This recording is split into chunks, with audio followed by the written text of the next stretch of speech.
You're very welcome back to the Irish Political Roundup with me, Roisin the Cleric. And me, Paul Brophy. And now, Roisin, we're joined by Aontu Senator Sarah O'Reilly.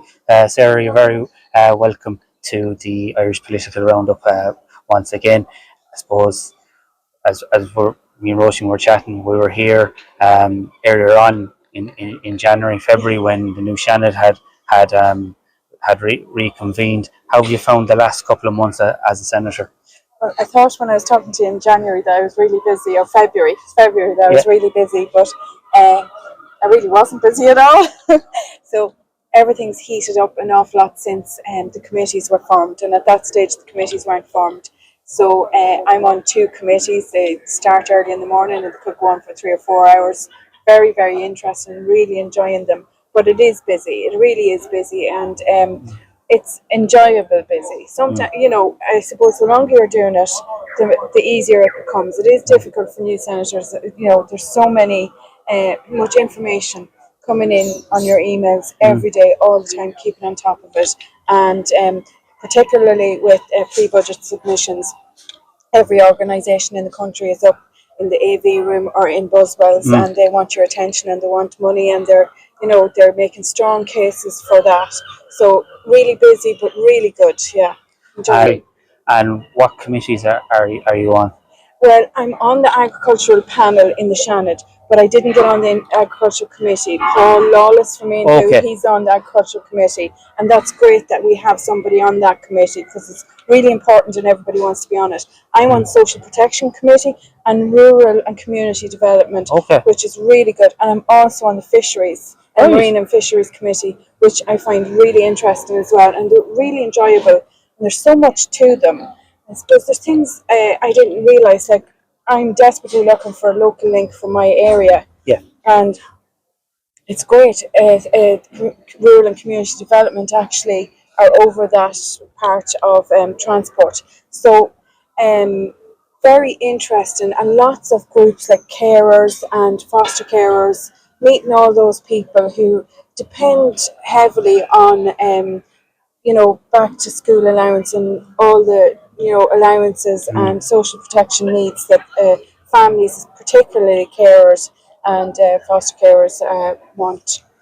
Absolutely, and I suppose the cost of living is a big issue now. The government have been saying there's not going to be cost of living measures, but we see it ourselves when we go to the supermarkets, when we fill up our cars with petrol. The costs are going up and up all the time. Is that really sustainable from the government, that line that there won't be cost of living measures like there was in previous budgets? Well, we actually had the community development companies in today in the social protection committee, and I asked that exact same question, that this was a temporary measure that was in the last budget, and we do actually feel and see that the poverty levels have gone up. And only for that intervention last year in the 2025 budget, it actually disguised the level of poverty that there is. So poverty and extreme poverty are on the way up, on all the indicators are going up. So I asked that to the CEO of the development companies, and he said longer, more targeted long-term measures are what's needed. It's only really a sticking plaster over a problem that needs more focus on it. So you're right there that I think the temporary measures don't go far enough. They do make people, see more in their bank accounts for a very short time. But I think we need deeper, longer, more targeted long-term measures. Going to the supermarket. Every time I'm at the supermarket to check out, I'm going, what? How much does that cost? Butter is gone up. Like Kerrygo butter, 5 something, 5 euros, 45 or 95. Milk is gone up. Everything has gone up. So we just can't sustain this. Families are living week to week and month to month, from paycheck to paycheck. Yeah, and there is a stat out there. I'm not sure exactly what it is because I didn't know this question was going to be asked, but I think it's $5.25 for a branded pack of butter, for a pound of butter. And I think a dairy farmer earns that in an hour. So, if you compare that to what a dairy farmer earns in an hour, if you calculate what he earns to a pound of butter. So it is, and just another example, and I know it's, probably, during the hot weather there, went into Tesco to get the 6-packs, and the 6-packs of ice creams were completely cleared out. And I went to the local shop to get ice creams, just 4 ice creams, and €17. And I was thinking, that's why everybody's going and getting, the best value that they can, the not branded stuff in the supermarkets, but they were completely gone. Went to the local shop, €17 for 4 ice creams. I know that's a luxury. It's not a necessity. But when you have children want. It's all weather. Absolutely, That's not a luxury. Children. That's what children grew up with. That's childhood, and it's we've also talked about the child poverty. Yeah. And child poverty here in Ireland it's really gone out of skyrocketed, and it's like, how come that so many children are living in poverty?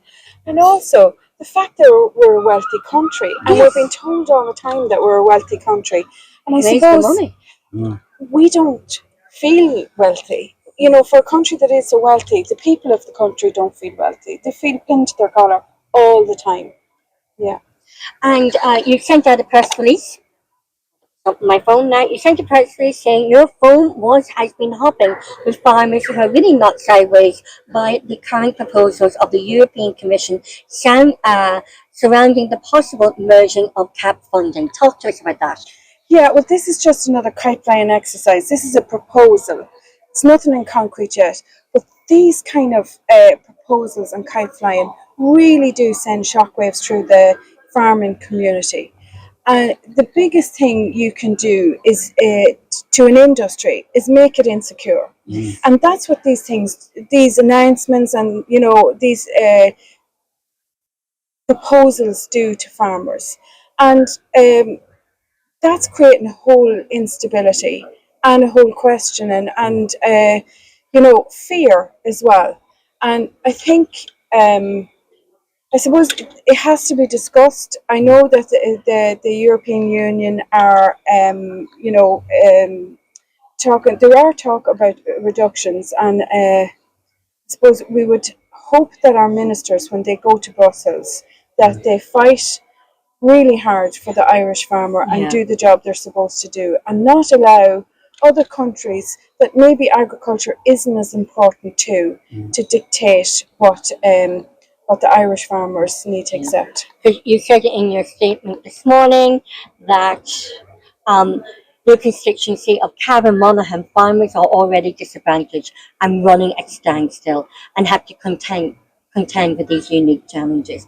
When is enough enough? Yeah, and also the unfairness in the system at the minute, where maybe farmers with better land, or like the Dublin farmers do receive more in CAP payments than farmers with poorer land, and that CAP was supposed to help those in poorer areas or poorer land more than those in disadvantaged areas, and it doesn't seem to be doing what it was intended to do. Yeah. What was the purpose of CAP? The purpose of CAP was to give more, to subsidise or to help farmers who are in more disadvantaged areas, to bring them up to a par with people who are farming in better areas or with better land. And it was always a standalone kind of fund there. Like, this is unprecedented. That CAP could potentially be mixed in with other different funding streams, and when you put everything into the same pot, people can lose out, and it also has an impact on likes of leader funding, which would impact community development, and rural development, which one of the committees you sit on. Yeah, that was another thing. That's on the rural development committee as well. Leader funding. The fact that leader funding is particularly bureaucratic, and it is connected with the CAP. And there would be a fear, especially there's a lot of rural communities that use that funding for really good projects, and the time and energy it takes to apply for this funding, even if you're applying for something maybe that's 20,000 or 10,000, the application form is still the same as maybe for a project of 300,000. And that's what we have been looking for in today's meeting of the Rural Development Committee, that the leader funding application would be more simplified and easier. Many of the groups that apply for this funding are usually voluntary groups, and they don't have the expertise or the form. You have to be nearly a professional to fill out the form. Yeah, it's very demanding. And a lot of times you need match funding, but if if you didn't have the money in the first place, you wouldn't be applying for the grant. So how can they expect some groups to have match funding? It doesn't make sense. And as a result, they're putting themselves into debt in order to get this funding.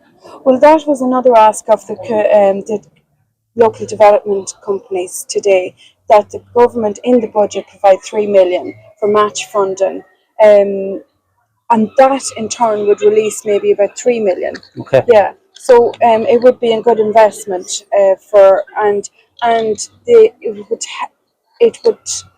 they would put forward somebody who would help voluntary organisations with the application process on leader, which is extremely difficult. That would be extremely helpful if groups had a contact point that they could go to help them with these applications, because there's a huge amount of work involved. And there's a huge amount of money that we can tap into through leader if we just had the know and wherewithal to do it. Yeah.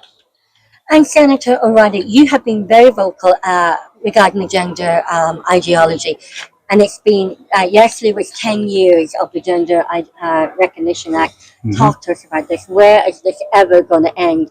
Because the equality in gender recognition, is it so, are we just so delusional that NGOs and government can actually think that a man can be a woman, a man can chest feed, a man can get pregnant, and a man can be in women's spaces and changing rooms in sports? Well, it seems we are, but I have raised the issue a couple of times. I feel it's very important, particularly to women and women in sports and women in places like Limerick Prison. And you may have seen, I did raise it with the Minister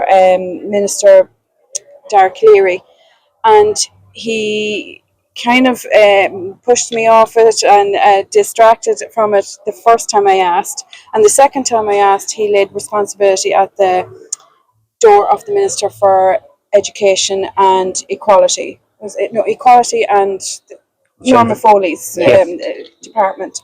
So Children and Equality, And it turns out that Senator Sharon Keoghan, and the very next day, asked Minister Norma Foley about the Gender Recognition Act, and she said it was the responsibility of Dara Chleirigh. So they're both passing the buck to each other, and they're not taking responsibility. But I do intend to follow up with it again in the next term, because I do believe there are a lot of people out there that feel very strongly about this, and there has to be fairness. And I think if women's rights are being removed or being lost for a small group of people, I feel that there is a solution. And but there's nobody wants to tackle it. What solution do you have? Well, I feel there is a solution, that there can be third spaces. And I just, if that's the way, people want to go down, there could be third spaces, but I just, I'm getting it very hard to get any straight answers at the moment. But I do believe there's a good support for dealing with the issues. And in fact, when I brought it up in the Seanad, the leader of the House on that day, Fiona McLaughlin, she did agree that there were issues that needed to be resolved. Because even for me as a woman of 58 years of age, nearly 60, for me, even you go into changing rooms and there's a man in there pretending to be a woman and thinking he's a woman, and he has the right to change in a changing room where I am when I'm most vulnerable in changing clothes. And to think about the children, young children who are in changing rooms, and then you have boys or men thinking that they can identify as a woman no matter what age they are, going into changing rooms, especially with women, young girls. You know, they should be protected. Yes, yeah, I agree. And there's safeguarding issues there, and they need to be addressed. Yeah, and there's a lot of people and there's a lot of support for that. But at the minute, there's not the political will to talk about it. Is there political will in whispers in the corridors, but not to be openly saying it? Yes, there is from other parties. They may come up to me after I've spoken about it and say, "Keep doing what you're doing," but they're maybe, I don't know. Just I think it's such a delicate topic. You know, you have to be careful. You know, as a woman, how is that a delicate topic? That children should be safeguarded first and foremost. So how is this delicate when women's rights are being erased? Well, I suppose it's just not straight and simple as that. There are some people who, honestly believe, and if they're over 18 and they, do identify and maybe go through surgeries and go through the whole process, I suppose they feel that they're being targeted. And it's, we don't want to victimise or target any particular group of people. We want to protect women's rights and spaces. And children's rights. And children's spaces. And I suppose I'm doing my best to try and bring it up in a respectful manner. And you're doing much more than what I would do, because I would just say, these are the facts, and it's terrible that women have to be going around the bush, the mulberry bush, for women's rights, especially in that corridors of power, where children should be safeguarded and protected. That's true, but I first of all have to get a minister to admit that they have responsibility over that. Wow. That's the first step, and then we can go on from there. Well, it's crazy, isn't it? It's absolutely crazy that ministers don't even know what a woman is, and they don't know their own brief. Yeah, they don't know their own brief, and they're passing the buck, and it's not fair, because I do feel that this is an issue that is close to women's hearts, and I do believe that a lot of women in the referendum 2024, they're proud of their rights, their the word woman, that they are women, and I think they came out and made a statement at that time, and loud and clear, yeah, and I think the political establishment see it as a very hot potato, and they don't want to touch it. And what do you make of the comments from the UN, which they were more or less suggesting that referendum should be re-examined? That's not going to happen. Well, it was a committee on the UN that recommended this, and they can recommend all they want to Europe, but I would suggest that the political establishment have heard the message loud and clear here, and I don't think they'll be opening that episode again. Well, Senator Sarah O'Reilly, thank you so much for taking the time to come down and speak to us on the Irish Political Roundup, because, we love to talk to senators as well. Thank you very much. You're very welcome. And thank you to the viewers for watching and listening to us here on the Irish Political Roundup. Goodbye for now.